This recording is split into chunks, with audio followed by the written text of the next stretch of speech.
दोस्तों, बहुत बहुत स्वागत है एजुकेशन AK47 के यूट्यूब चैनल में। इस वीडियो में बात करेंगे आज के मोस्ट इम्पोर्टेंट करेंट्स का अफेयर के बारे में। तो दोस्तों, इस वीडियो को ध्यान से देखिए। दोस्तों, अगर आप किसी गवर्नमेंट जॉब की तैयारी कर रहे हैं और करंट अफेयर पढ़ना चाहते हैं या सबसे पहले करंट अफेयर देखने के लिए आप हमारे YouTube चैनल को सब्सक्राइब भी कर सकते हैं। दोस्तों, आपको बता देते हैं, इस YouTube चैनल के माध्यम से आपको डेली करंट अफेयर और पुलिस कांस्टेबल ऐसे बहुत सारे गवर्नमेंट्स वैकेंसियों की जानकारी भी प्राप्त करते हैं। दोस्तों, तो शुरुआत करते हैं आज के करंट अफेयर को पहले क्वेश्चन के साथ। तो दोस्तों, आपको बता दें कि पहला क्वेश्चन है, समारोह में कितने सर्वश्रेष्ठ कलाकारों को राष्ट्रपति ने 61वें वार्षिक ललित कला अकादमी पुरस्कार से सम्मानित किया? तो दोस्तों, ऑप्शन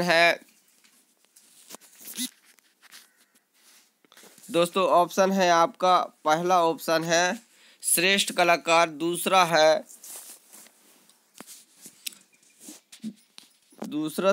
है आपका 10 श्रेष्ठ कलाकारों और उसी में से 15 श्रेष्ठ कलाकारों, और जो चौथा ऑप्शन है हमारे पास में वो 20 श्रेष्ठ कलाकारों। तो इसका जो राइट आंसर होगा दोस्तों 15 श्रेष्ठ कलाकारों। इस चीज को याद रखिएगा दोस्तों, मोस्ट इम्पोर्टेंट क्वेश्चन है। तो इसके बारे में कुछ जानकारी प्राप्त कर लेते हैं दोस्तों। राष्ट्रपति भवन में आयोजित एक समारोह में राष्ट्रपति रामनाथ कोविंद ने 15 श्रेष्ठ कलाकारों को 61वें वार्षिक ललित कला अकादमी पुरस्कार से सम्मानित किया। ललित कला अकादमी ने कला को बढ़ावा देने के लिए कलाकारों को इस पुरस्कार से सम्मानित किया। तो दोस्तों, याद रखिएगा। आ जाते हैं दोस्तों नेक्स्ट क्वेश्चन की ओर। नेक्स्ट क्वेश्चन है दोस्तों, केंद्र सरकार ने इनमें से किसे नया वित्त सचिव नियुक्त किया है? इम्पोर्टेंट है दोस्तों कि नया वित्त सचिव कौन है, तो इसके बारे में आपको जानकारी रहना चाहिए। तो पहला जो है ऑप्शन दोस्तों आपका संजय वर्मा, और दूसरा ऑप्शन है दोस्तों विजय नांगल, और तीसरा जो है दोस्तों संजीव त्यागी, और चौथा है अजय भूषण पांडे। तो इसका जो राइट आंसर है अजय भूषण पांडे। तो इस चीज को याद रखिएगा दोस्तों। आ जाते हैं कुछ जानकारी के बारे में। अजय भूषण पांडे को नियुक्त किया गया सचिव, जो वित्त सचिव है, इसके बारे में। तो वे वित्त सचिव राजीव कुमार की जगह स्थान लेंगे। वे अभी 18 फरवरी 2020 को सेवानिवृत्त हुए थे। तो इस चीज़ को भी याद रखिएगा दोस्तों। आ जाते हैं नेक्स्ट क्वेश्चन की ओर। कोरोना वायरस के प्रचार को रोकने के लिए खालिस्तान सरकार ने टास्क फोर्स का गठन करने की घोषणा की। तो इसका जो है ऑप्शन दिया हुआ है दोस्तों दिल्ली सरकार, दूसरा ऑप्शन दिया हुआ है पंजाब सरकार, तीसरा जो ऑप्शन दिया है झारखंड सरकार, और चौथा ऑप्शन दिया हुआ है गुजरात सरकार। तो इसका जो राइट आंसर होगा दोस्तों दिल्ली सरकार। तो दिल्ली सरकार के बारे में कुछ जानकारी दोस्तों। कोरोना वायरस के प्रचार को रोकने के लिए दिल्ली के मुख्यमंत्री अरविंद केजरीवाल, याद रखना दोस्तों, जो है दिल्ली के जो मुख्यमंत्री हैं वो कौन है? अरविंद केजरीवाल, और ये आम आदमी पार्टी के हैं। तो दोस्तों, आपको बता देते हैं कि टास्क फोर्स का गठन करने की घोषणा की है, जिसमें कई एजेंसी, विभागों और निगमों के सदस्य भी शामिल हैं। आ जाते हैं दोस्तों नेक्स्ट क्वेश्चन की ओर। भारत के किस शहर में वर्ष 2023 में भारत इंटरनेशनल ओलंपिक कमेटी की मेंबर्स मीटिंग का आयोजन किया जाएगा? तो ऑप्शन दिया हुआ है दोस्तों आपका, पहला ऑप्शन दिया है दिल्ली, दूसरा ऑप्शन दिया है मुंबई, तीसरा जो है कोलकाता, और चौथा है चेन्नई। तो दोस्तों, इसका राइट आंसर होगा दोस्तों दिल्ली। इसका जो राइट आंसर होगा वो होगा मुंबई। इस चीज़ को याद रखिएगा दोस्तों। तो मुंबई के बारे में जानकारी ले लेते हैं दोस्तों। 40 वर्ष के बाद भारत में 2023 में भारत में इंटरनेशनल ओलंपिक कमेटी की मेंबर्स मीटिंग का आयोजन किया जाएगा। तो दोस्तों जो आने वाला जो है भारत में इंटरनेशनल ओलंपिक जो है होगा वो 2023 में होने वाला है, जो क्रिकेट का हो गया। तो इस चीज़ के बारे में भी मीटिंग हुआ। इसके साथ में आपको बता देते हैं दोस्तों कि वर्ष 1983 के बाद इंटरनेशनल ओलंपिक कमेटी का आयोजन योजना किया जाएगा। इस चीज़ को 1983 के बाद इंटरनेशनल ओलंपिक कमेटी का योजना किया जाएगा दोस्तों। पहले जो है 1983 में हुआ था, अब कब होगा 2023 में, जो कि 40 वर्ष के बाद होने जा रहा है। इस चीज़ को याद रखिएगा दोस्तों।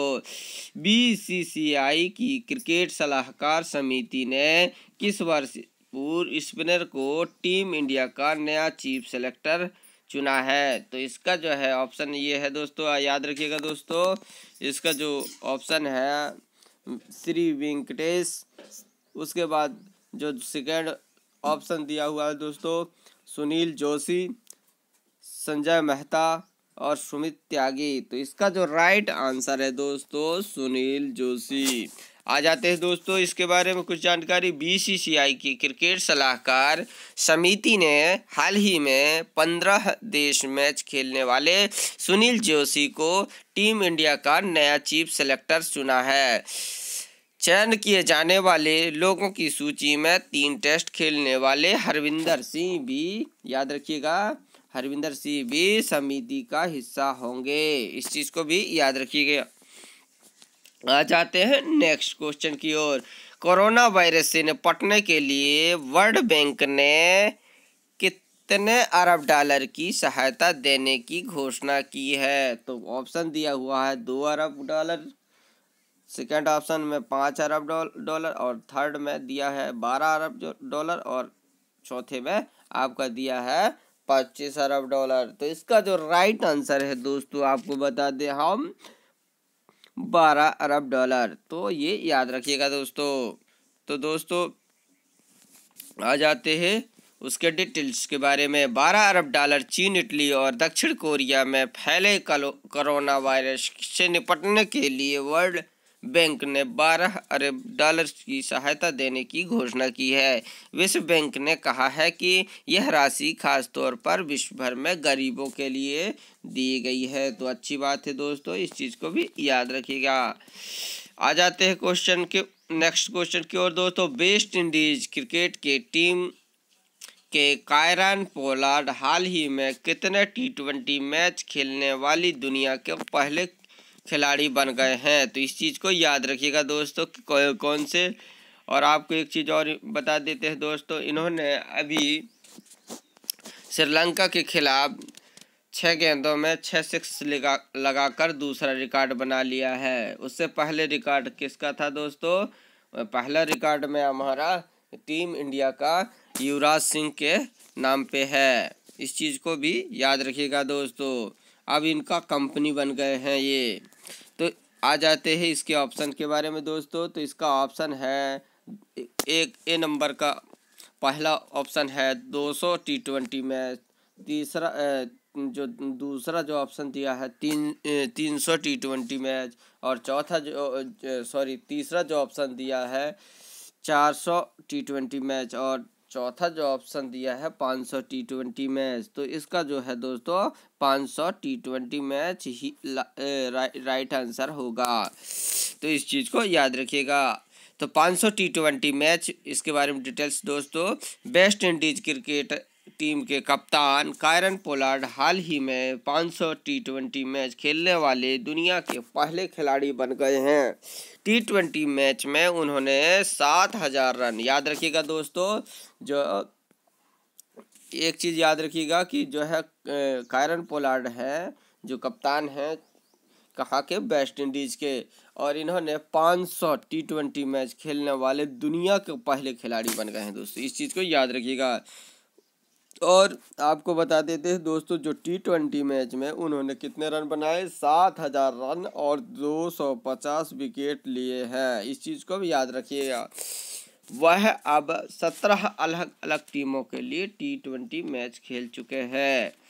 आ जाते हैं नेक्स्ट क्वेश्चन की ओर दोस्तों। तो नेक्स्ट क्वेश्चन है, निम्न में से कौन सा गेंदबाज रणजी ट्रॉफी के लिए सीजन में सबसे ज़्यादा विकेट लेने वाले तेज गेंदबाज बन गया है। तो इसका जो ऑप्शन है दोस्तों, प्रवीण कुमार, जयदेव उनादकट, RP सिंह, इनमें से कोई नहीं। तो दोस्तों आपको हम बता देते हैं, जयदेव उनादकट राइट आंसर होगा इसका।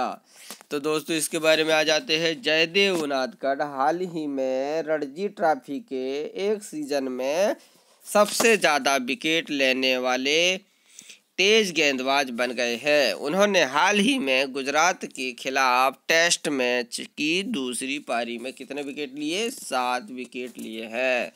आ जाते हैं नेक्स्ट क्वेश्चन की ओर दोस्तों। हाल ही में किस देश की सरकार ने कोरोना वायरस को फैलने से रोकने के लिए स्कूलों और विश्वविद्यालयों को बंद करने की घोषणा की? तो कौन से सरकार दोस्तों, इस चीज़ को याद रखिएगा।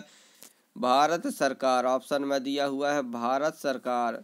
ऑप्शन दूसरा दिया है ऑस्ट्रेलिया सरकार, और ऑप्शन तीसरा दिया है पाकिस्तान सरकार, और ऑप्शन चौथा दिया है इटली सरकार। तो इसका जो राइट आंसर होगा दोस्तों, इटली सरकार। इस चीज़ को याद रखिए। आ जाते हैं दोस्तों, क्यों बंद कर रहे हैं। तो इटली सरकार ने हाल ही में कोरोना वायरस को फैलने से रोकने के लिए अपने सभी स्कूलों और विश्वविद्यालयों को बंद करने की घोषणा पिछले 24 घंटों में कुल 28 लोगों की मौत कोरोना वायरस से हो चुकी, इसलिए उन्होंने स्कूल और विश्वविद्यालयों को बंद करने की घोषणा की। इस चीज़ को याद रखिएगा दोस्तों।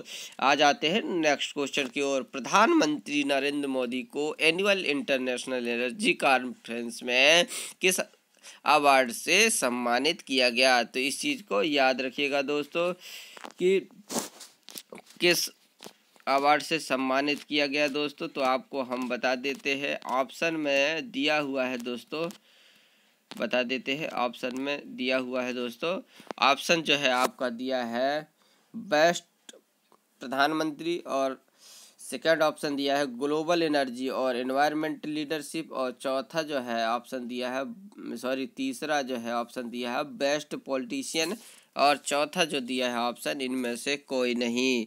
तो आपको बता देते हैं दोस्तों, जो इसका राइट आंसर होगा वो ये सेकेंड नंबर का होगा, ग्लोबल एनर्जी और एनवायरमेंटल लीडरशिप। इस चीज़ को याद रखिएगा दोस्तों। आ जाते हैं इसके बारे में कुछ जानकारी प्राप्त करने के लिए। तो ग्लोबल एनर्जी और एनवायरमेंटल लीडरशिप प्रधानमंत्री नरेंद्र मोदी को हाल ही में एनुअल इंटरनेशनल एनर्जी कॉन्फ्रेंस में ग्लोबल एनर्जी और एनवायरमेंट लीडरशिप से सम्मानित किया गया है। साथ ही महात्मा गांधी को पर्यावरण का सबसे महान चैंपियन बताया गया है। याद रखिएगा दोस्तों, पर्यावरण का सबसे महान चैंपियन किसे बताया गया है? तो महात्मा गांधी को। तो इस चीज़ को याद रखिएगा दोस्तों। आ जाते हैं नेक्स्ट क्वेश्चन की ओर। हाल ही में किसने मार्केट एक्सेस इनिशिएटिव स्कीम में MAI के तहत इंडिया टेलीकॉम 2021 का आयोजन किया गया? तो इसका पहला ऑप्शन होगा नीति आयोग, दूसरा ऑप्शन है दूरसंचार उपकरण निर्यात संवर्धन परिषद, और तीसरा ऑप्शन है आपका योजना आयोग, और चौथा जो है आपका वित्त मंत्रालय। तो दोस्तों इसका जो राइट आंसर होगा दोस्तों, दूरसंचार उपकरण निर्यात संवर्धन परिषद। इस चीज़ को याद रखिएगा दोस्तों, ये राइट आंसर होगा।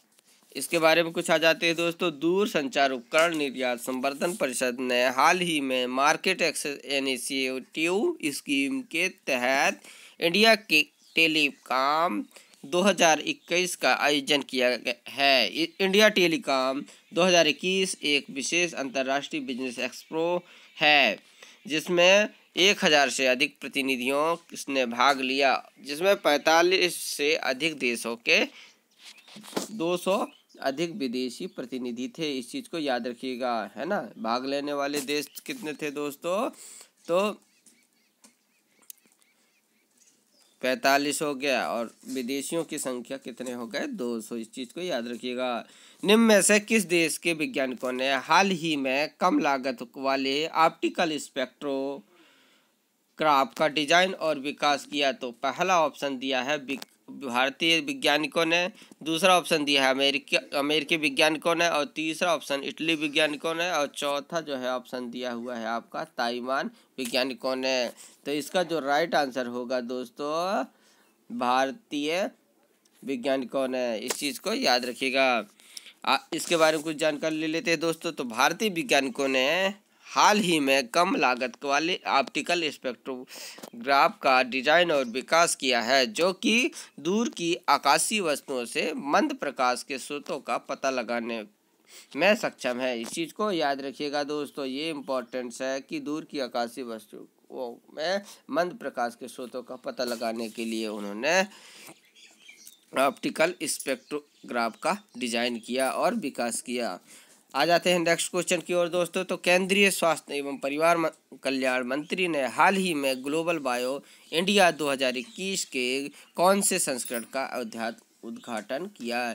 तो उसका जो है ऑप्शन दिया है पहले संस्करण, दूसरे संस्करण, तीसरे संस्करण, चौथे संस्करण। तो इसका राइट आंसर होगा दोस्तों दूसरे संस्करण। इस चीज़ को याद रखिएगा दोस्तों।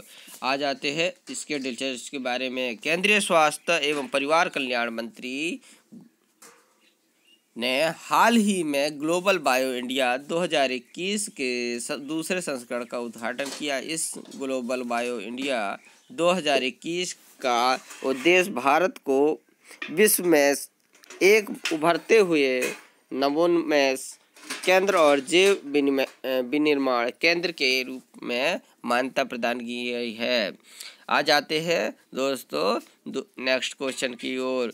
भारत के किस राज्य ने हाल ही में देश की पहली engineering research and development policy launch की है? तो इसका ऑप्शन दिया है गुजरात, तमिलनाडु, केरल, कर्नाटक। तो इसका जो राइट आंसर होगा दोस्तों कर्नाटक। इस चीज़ को याद रखिएगा।